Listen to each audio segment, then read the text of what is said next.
तुमच्या जाहिरातीसाठी एक संधी मोठ्या प्रेक्षकांपर्यंत पोहोचवा. व्यवसाय असो किंवा इव्हेंट, विकासनामा सोबत जाहिरात करा. स्क्रीनवरील नंबरवर आजच संपर्क करा. विकासनामा, तुमचा आवाज, तुमची जाहिरात. तसंच विकासनामाला सबस्क्राईब करा आणि अपडेटेड रहा. नाही, आपण आयुक्तांचे अधिकार कुठे त्या ठिकाणी घेत नाही, पण कित्येक काळापासून आपण नमूद करतो की नवीन महापालिका ही अर्बन डेव्हलपमेंटचे डिपार्टमेंट पद्धतीने त्यांनी काढलेले सर्व GR हे आपल्याला असेच लागू करून घेतात. खऱ्या अर्थाने राज्य शासनाने कुठल्या प्रकारचे निर्देश द्यावे हे 450 खाली ते नमूद आहे. 450 खाली त्यांनी महापालिकेला सदर पत्रव्यवहार करायचा आहे, आयुक्ताला नाही. आयुक्त हा वेगळा प्राधिकरण आहे, महापालिका हे वेगळं प्राधिकरण आहे. आयुक्तांना त्यांनी पत्रव्यवहार केलास तो महापालिकेपर्यंत कधी पोचत नाही. अनेक असे GR आहेत ते आयुक्त साहेबांनी लागू करून घेतलेले आहेत, पण ते कधी महापालिकेला कधी अवगत देखील झालेले नाही. त्यामुळे ते अवगत होत नाही, ते GR लागू आहेत की नाही ते आपल्याला कळतच नाही, अनभिज्ञ राहते महापालिका. त्यामुळे आम्ही पत्र देखील शासनात लिहिणार आहे की जसं प्रस्ताव नगरसेवकाला महापालिकेत मांडायचे असतात ते सचिवांना उद्देशून लिहितात. आयुक्त देखील त्या ठिकाणी जे मंजुरीसाठी पाठवतात ते सचिवांना पाठवतात. त्यामुळे जो पत्रव्यवहार प्रत्येक आता सचिवालय आपलं आहे, विधान भवनचं सचिवालय आहे, मंत्रालयाचं सचिवालय, सचिव हा करस्पॉन्डन्ससाठी जो एंटिटी आहे. त्याचबरोबर आपल्या कायद्यामध्ये लिहिलेलं आहे की आपल्या महापालिकेचं करणं काही असेल ते सचिवाच्या साईननीच होणार. हे कायद्यामध्ये तरतूदच आहे 471 खाली. आता 400 नियंत्रणाच्या खाली शासन आयुक्तांची पत्रव्यवहार करू शकतो, महापालिकेची पत्रव्यवहार वेगवेगळ्या पद्धतीने. तर प्रत्येक पत्रव्यवहार हा महापालिकेने येणं अपेक्षित नाही आहे. जो पत्रव्यवहार महापालिकेशी होणं अपेक्षित आहे तो सचिव महानगरपालिका यांच्या मार्फत आला तर तो पत्रव्यवहार महापालिकेला झाला असं मानण्यात येईल. आणि त्या दृष्टीने सुटकेपणा यावा. आणि आपण जो ठराव कुठले पास करू जे राज्य शासनाच्या मंजुरीने महापालिकेने काम करायचं आहे, महापालिका ते सरळ सचिवांच्या साईनने डायरेक्ट डिपार्टमेंटच्या सचिवांना ते पत्र लिहितील आणि त्या मंजुरीचं प्रक्रिया त्या ठिकाणी पूर्ण करतील. यामध्ये आयुक्तांना त्यामध्ये इन्व्हॉल्व करण्याची आवश्यकता नाही आहे. आणि कायदा देखील तेच इंटेंड करतो. कायद्यामध्ये देखील तेच तरतूद आहे की महापालिका वेगळी आहे, आयुक्त वेगळे आहे. आयुक्तांनी महापालिकेच्या वतीने कधी पत्रव्यवहार करायचा ते देखील नमूद आहे. त्याचा कलम आहे 277. आणि इतर वेळेसमध्ये महापालिकेने स्वतंत्र पत्रव्यवहार आपला करायचा आहे, जेणेकरून एक जो प्रशासन आहे, जो मंजुरी वगैरेचं काम आहे, करस्पॉन्डन्स आहे, तो सुटकेपणाने त्या ठिकाणी चालतो. पण हे करस्पॉन्डन्स जे करायचे आहे ते आपल्याला राज्य शासनाकडेच करायचे आहे. कायद्यामध्ये तरतुदीप्रमाणे महापालिकेने राज्य शासनाच्या मंजूर करायच्या बाबतीत आहे. निर्णय घेण्याच्या बाबतीत महापालिकेचा रेझोल्युशन असतो, तो सचिवांच्या साईनने आयुक्तांना अंमलबजावणीसाठी पाठवला जातो. पण जिथे लिहिलं आहे की महापालिकेने राज्य शासनाच्या मंजुरीने, तिथे महापालिका राज्य शासनाकडे पाठवतो. आम्ही काही संयुक्त समित्या बनवणार. संयुक्त समित्या म्हणजे इतर प्राधिकरणांबद्दल, म्हणजे PWD असेल, सिडको असेल, इतर महापालिका असेल, त्यांच्याबरोबर संयुक्त समित्या बनवणार, त्याचे नियमावली बनवणार. मग त्याचा करस्पॉन्डन्स देखील सचिव यांच्या मार्फत इतर प्राधिकरणाबरोबर होईल. मग जिथे आवश्यकता आहे की महापालिकेने करस्पॉन्डन्स करायचं आहे तिथे महापालिकेच्या वतीने सचिव यांच्या साईनने तो झाला पाहिजे असं कायद्याला अपेक्षा. मी जेव्हा निवडणुकीला सामने गेलो नाईक साहेबांच्या नेतृत्वाखाली, तेव्हा आम्ही या जाहीरनाम्याच्या अंतर्गत सिटी मोबिलिटीच्या प्लॅन अंतर्गत अनेक प्रकल्प राबवण्याचं त्या ठिकाणी आम्ही निश्चित केले.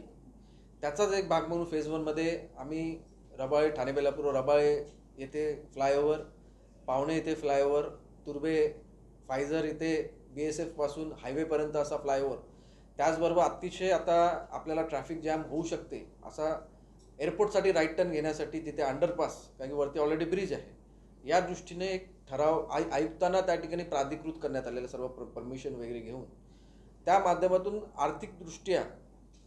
आर्थिक प्लॅनिंगच्या दृष्टीने हॅम मॉडेलमध्ये हा प्रकल्प करण्याचा ठरवला आहे, जेणेकरून आपल्या अर्थसंकल्पावर कुठल्याही प्रकारचा ताण हा पडणार नाही.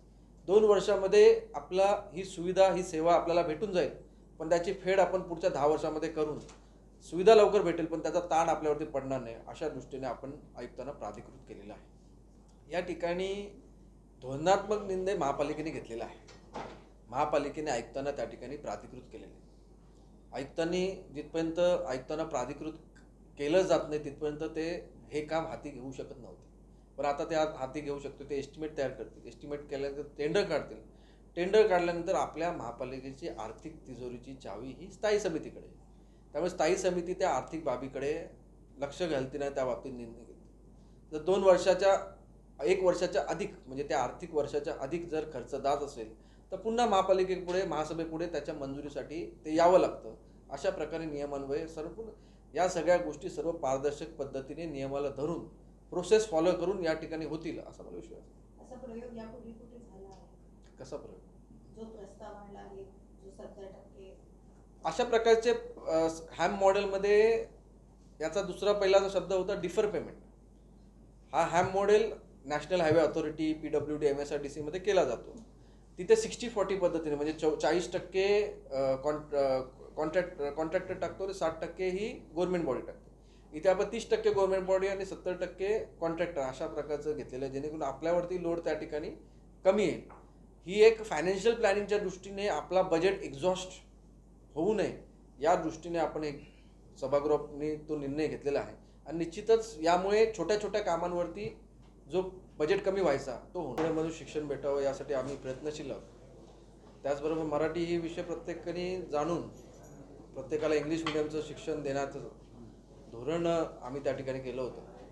या दृष्टीने महापालिका चालू झाल्यानंतर या वर्षीपासून पहिली बॅच ज्युनियर KGची सर्व शाळांमध्ये इंग्लिश मिडियमची चालू करणार. आता जी मागच्या वर्षी जी बॅच चालू झाली मराठी मीडियम ती 10वीपर्यंत तशी संपून देणार. पण त्या दरम्यान जे मराठी मीडियमचे शिक्षक आपल्याला शिकवतात त्यांचं इंग्लिश मिडियममध्ये रूपांतरण करण्यासाठी त्यांना ट्रेनिंग त्या ठिकाणी देणार, जेणेकरून त्यांच्या नोकरीवरती देखील कुठलाही घाला त्या ठिकाणी पडणार नाही. आता जी शिक्षक 3रीला शिकवत आहेत त्यांच्याकडे 5 वर्ष असतील ट्रेनिंग घेण्यासाठी. 5वीला जे शिकवतात त्यांच्याकडे 7 वर्ष, 8वीला जे शिकवतात त्यांच्याकडे 10 वर्ष स्वतःला त्या ठिकाणी रूपांतरण इंग्लिश मिडियममध्ये शिकवण्यासाठी सक्षम करण्यासाठी. आता त्याच दरम्यान खूप शिक्षक हे रिटायर देखील होतील. पण लोकांची मागणी आहे. अनेक लोकांची खरं तर CBSEची मागणी होती. CBSEमध्ये तर मराठी कंपल्सरी विषय देखील नाही. पण SSCच्या माध्यमातून नवी मुंबई महापालिकेच्या सर्व शाळा या इंग्लिश मिडियमपासून सुरू केला. निश्चितच आपण गोरगरिबांना खऱ्या अर्थाने न्याय देण्याचं काम करतो.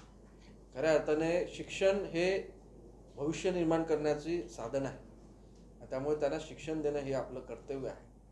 आता या ठिकाणी खूप लोकांनी इंग्लिश मिडियमसाठी विरोध केला. जर त्यांनी त्यांचे मुलं आपत्य कुठल्या मिडियममध्ये शिकतात ते बघितलं तर त्यांची सगळ्यांची मुलं ही इंग्लिश मिडियममध्ये शिकतात. म्हणजे श्रीमंतांची मुलं ही इंग्लिश मिडियम शिकतील आणि गोरगरिबांची मुलं ही मराठी मिडियममध्ये शिकतील. हा कुठला न्याय आहे? त्यामुळे गोरगरिबांसाठी न्याय देण्यासाठी नाईक साहेबांनी सर्व शाळा इंग्लिश मिडियम करण्याचा त्याकडे प्रस्ताव मांडलेला आहे. आता ते पुढे अजून चर्चा बाकी आहे. तो मंजूर 100% त्या ठिकाणी होईल.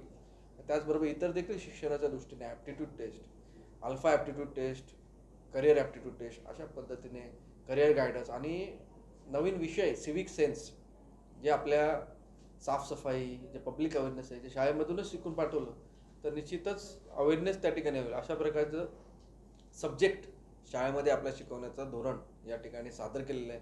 आणि मला विश्वास आहे की या माध्यमातून गोरगरिबांना न्याय देण्याचा आपण प्रयत्न करणार आहोत. सर, शिक्षकांना जे ट्रेनिंग दिलं जाणार आहे त्याच्यासाठी काय विशेष ट्रेनिंग प्रोग्राम असणार आहे का? कोणाच्या मार्फत त्यांना दिलं जाईल? कारण की ते मराठी मीडियममध्ये शिकवत आहेत, अचानक इंग्लिश मीडियममध्ये शिकवणं त्यांच्यासाठी देखील मानसिकरित्या ते तयार आहेत का?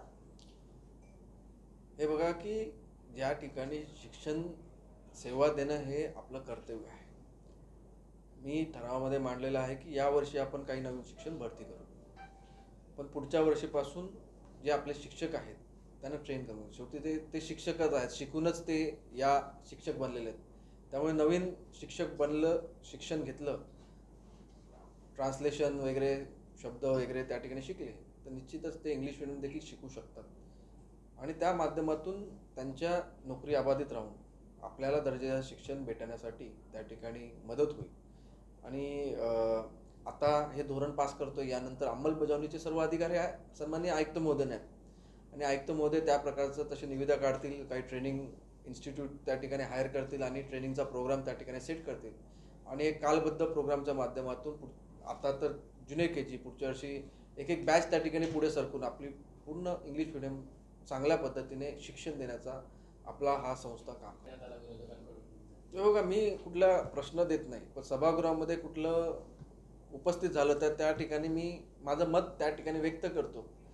आणि जर मी त्यांचं समाधान करण्यासाठी जर योग्य झालो, समाधान करू शकलो, तर निश्चितच जे मला माहिती आहे, जे मला कळतं, त्या दृष्टीने सभागृहापुढे ते मांडणं ते माझा अधिकार आहे आणि माझं कर्तव्य देखील आहे. त्या दृष्टीने मला जे कळतं आणि जे माहिती आहे ते सभागृहामध्ये मांडण्याचं मी त्या ठिकाणी काम करतो. CCच्या मराठी मीडियमच्या याच्यामध्ये हिंदी आणि मराठी हा विषय कंपल्सरी असतो. त्यामुळे आपल्या दैनंदिन जीवनातले जे विषय आहेत ते त्यामध्ये असणार आहे. पण आपल्या आता मी जसं सांगितलं सभागृहात की 10वीपर्यंत मराठी बोलणारे जे शब्द आहेत 11वीनंतर डायरेक्ट बदलले जातात आणि या दृष्टीने त्यांना शिक्षण घेण्यासाठी कुठेतरी अवघड होतं. तर जिकडे उर्दू शिकवतात ते उर्दू विषय ठेवायचा, जिथे हिंदी शिकवतात तिकडे हिंदी आणि मराठी, पण मराठी कंपल्सरी असणार. अशा प्रकारचं SSCचं आपलं अभ्यासक्रम इंग्लिश मीडियममध्ये करण्याचं आपण त्या ठिकाणी ठरवलं. ठरावाच्या माध्यमातून याच शैक्षणिक वर्षापासूनचे ॲडमिशन हे इंग्लिश मिडियम करण्याचा त्या ठिकाणी नमूद आहे. त्यामुळे याच वर्षापासून KGचं ॲडमिशन हे इंग्लिश मिडियम व्हावं असं सभागृहाचं मत झालं असतं. शिवराम पाटील साहेबांनी एक प्रश्न उपस्थित केला की एवढे प्रश्न ठराव मांडता येतात का? काही लोकांनी प्रश्न उपस्थित केला, स्वीकृत सदस्य दुसऱ्यांच्या प्रभागात मांडू शकतात का? शिवराम पाटील साहेबांच्या यांच्याशी मी सहमत होतो की एवढे प्रस्ताव मांडले तर वेळ पुरणार नाही, पण तशा प्रकारची कुठेही तरतूद की एवढेच प्रस्ताव टाका अशी तरतूद नाही. त्यामुळे इंटरनल अशी गटनेत्याची की आपण सर्व सदस्यांना सांगतो की आपण आता प्रत्येक सदस्य एवढेच ठराव टाकू असा आमचा इंटरनल त्या ठिकाणी निर्णय होण्याची शक्यता आहे. त्याचबरोबर स्वीकृत सदस्यांनी कुठले ठराव टाकावे, कुठले ठराव टाकू नये या बाबतीत कुठलंही बंधन त्यांना नाही आहे. त्यामुळे ज्यांना कोणी आक्षेप आहे त्यांचा अभ्यास जरा कमी आहे या बाबतीतचा. त्यांनी जर अभ्यास करून त्या ठिकाणी बोललं असतं तर सभागृहाचा वेळ त्या ठिकाणी वाया नसता गेला. आपलं स्वतःला मनाला न पडलेल्या सगळ्या बाबी या कायदेशीर तरतुदीमध्ये कशा मावतात या त्यांनी पाहायला पाहिजे होत्या. त्या ठिकाणी स्वीकृत सदस्याला फक्त मतदानाचा अधिकार नाही, पण आपली मतं आणि ठराव मांडण्याचा पुन्हा अधिकार सभागृहामध्ये आहे. याचा फायदा नक्की कसा होणार आहे? ठराव क्रमांक 10 पत्रव्यवहार ॲक्च्युली मागच्या कालखंडामध्ये असं झालेलं आहे बहुतांश वेळा की जेही GR शासनाच्या माध्यमातून आले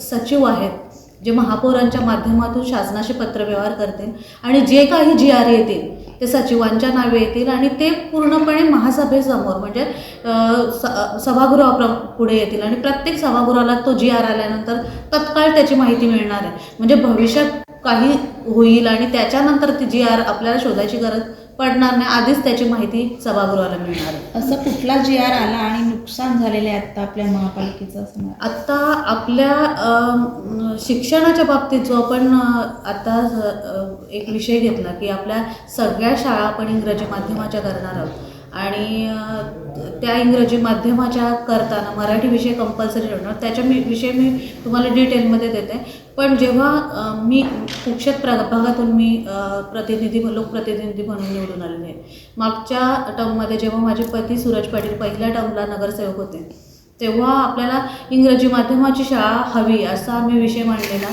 आणि वर्षभर पाठपुरावा करूनही जेव्हा आयुक्तांकडून त्याचं काही उत्तर आलं नाही, त्याच्यानंतर तेव्हाचे तत्कालीन पालकमंत्री गणेशजी नाईक साहेबांपुढे हा विषय मांडला गेला.